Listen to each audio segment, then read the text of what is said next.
Maskvos didysis kunigaikštis verbavo patekusius į nelaisvę priešus. Jie grįžę namo teikdavo svarbias žinias apie situaciją Lietuvoje. Beveik nėra žinių, kiek ir kokios slaptos informacijos iš Lietuvos didžiojo kunigaikščio dvaro į Maskvą nutekino šnipai, tačiau 15–16 amžių sandūroje žinomi keli panašūs atvejai.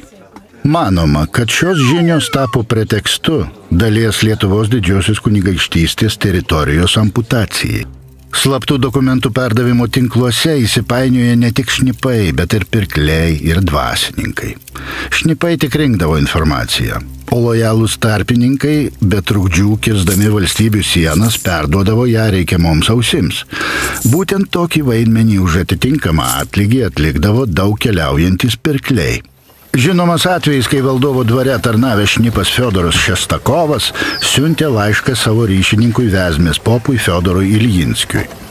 Popas veikė kaip tarpininkas tarp šnipų, o dėl informacijos svarbos raštą perduoti buvo pavesta Možaisko pirkliui Vasilijui Ignatovui, kurio tėvas priklausė Smolensko pirklių bendruomeniai.